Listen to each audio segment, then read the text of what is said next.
o presidente Raimundo Nonato, presidente da Abradep, da Associação Brasileira de Defesa dos Clientes de Operações Financeiras e Bancárias, porque a Abradep entrou com uma ação civil pública contra o INSS, a Dataprev e outras 33 associações por desvios de parte aí das aposentadorias e benefícios pagos pelo INSS.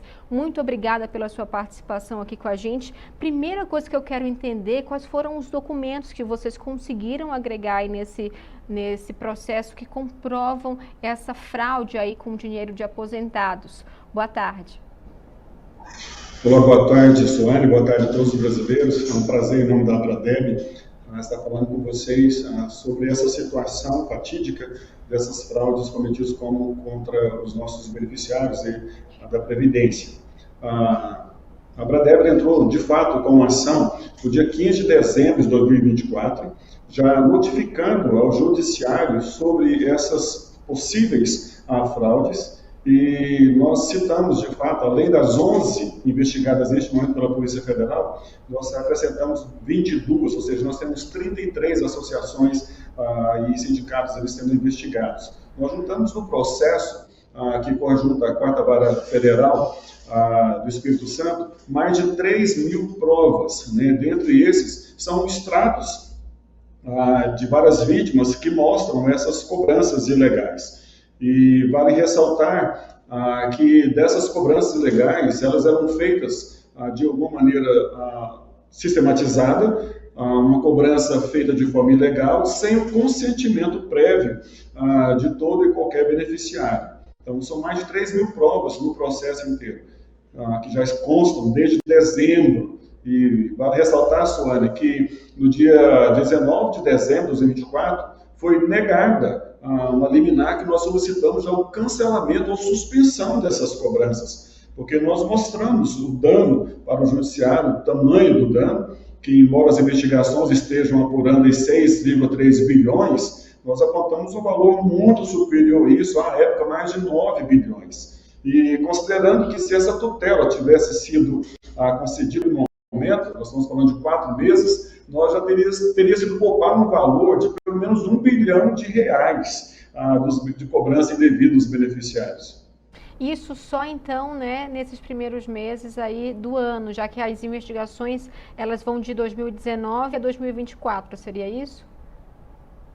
Exatamente, nós queremos trazer uma informação que o valor médio de rombo estava sendo a média de R$300 milhões por mês. É um absurdo. E entre um detalhe aqui importante, que as investigações são de 2019 para cá, mas nós percebemos que essas cobranças estavam sendo devidas já há um tempo maior. Soane, é importante ressaltar que os beneficiários aposentados e pensionistas, muitos recebiam cobranças indevidas, mas achavam ser devidas, achavam que eram cobranças obrigatórias. Essas pessoas não tinham esclarecimento. Então, assim, existe a responsabilidade do órgão, no caso do INSS, de informar com mais precisão que essas cobranças elas precisam ser autorizadas pelo próprio beneficiário e que, na dúvida, ele tem o direito de cancelar aquilo ali. Outra coisa importante, a associação, a entidade, o sindicato, é ela que entra em contato e recebe um termo para que o beneficiário assine aquele termo, e esse termo deve ser enviado para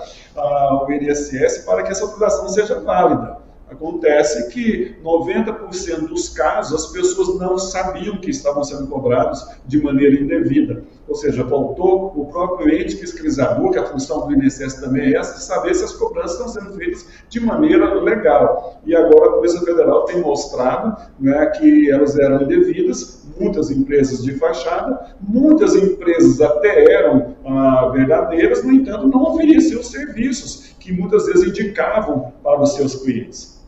A gente está vendo aí, inclusive, enquanto a gente conversa, presidente, imagens, né, dessa operação da Polícia Federal, também dos itens de luxo que foram apreendidos ali durante essa operação, carros que custam ali milhões de reais, né, com recursos, né, que são de pessoas em grande parte, né, de baixa renda, e queria lhe perguntar justamente sobre esse ponto, né? Na avaliação de vocês, seriam quantos aposentados envolvidos e quanto mais ou menos eles ganham? Se seria um salário mínimo, 2 salários mínimos? E também um outro ponto que eu acho importante a gente destacar é que o senhor citou, né, essa responsabilidade do INSS em comprovar mesmo se o desconto é devido, mas a gente viu durante ali, né, as investigações que havia até as assinaturas sendo fraudadas, né, dessas pessoas. Então, o que mostra o quão grave também, né, esse esquema que às vezes o envolvido, a vítima ali, nem tem muito o que fazer diante, né, de uma assinatura que é fraudada, por exemplo.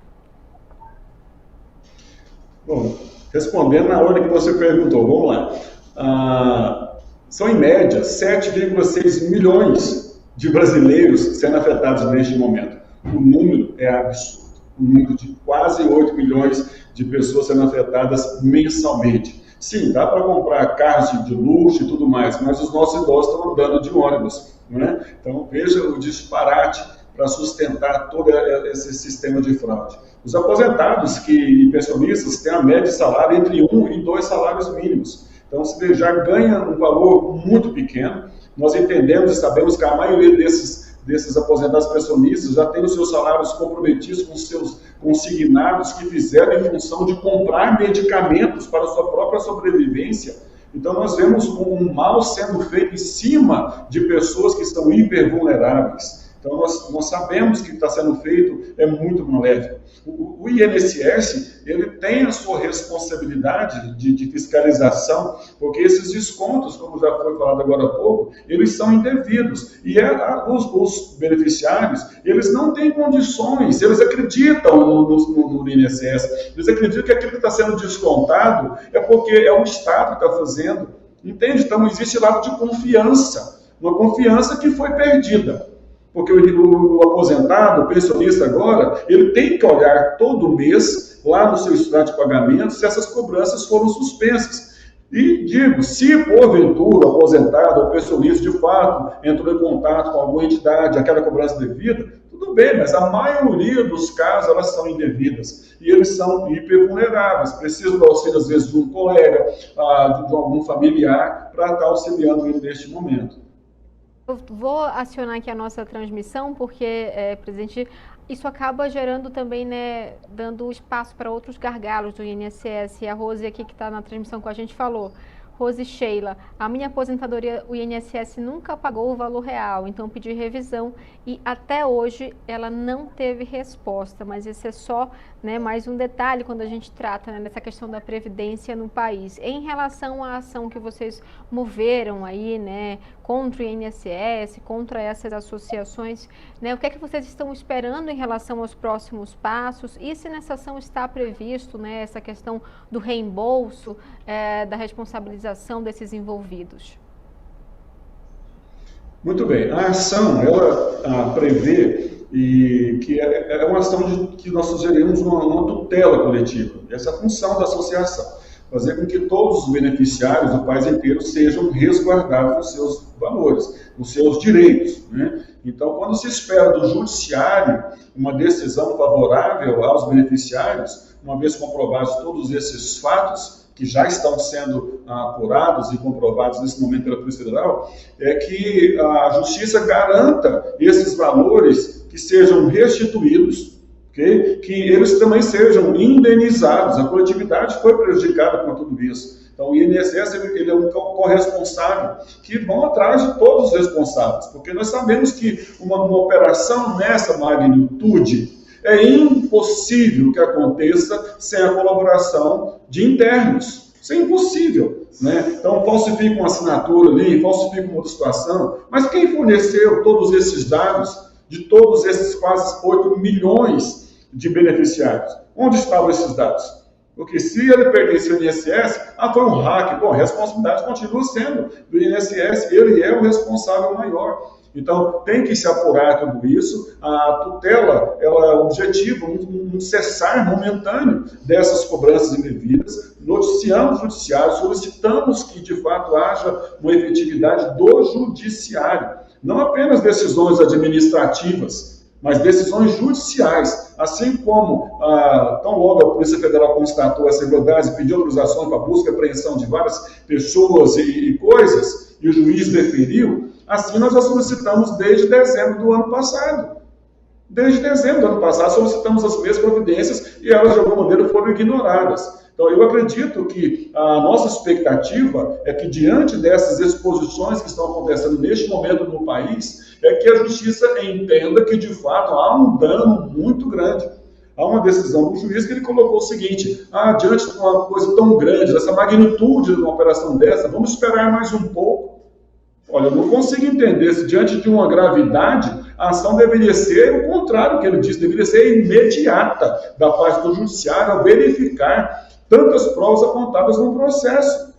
Agora, a dúvida de que há um dano material grande, eu perguntaria aos magistrados nesse momento, com essa operação deflagrada nesse instante, não há dúvidas. Há emergência, há uma urgência, precisamos verificar tudo isso, precisamos suspender judicialmente, o juiz precisa suspender todas essas cobranças. Eu não falo apenas das 11 investigadas, não, é de todas as ACTs ligadas ao INSS, todas.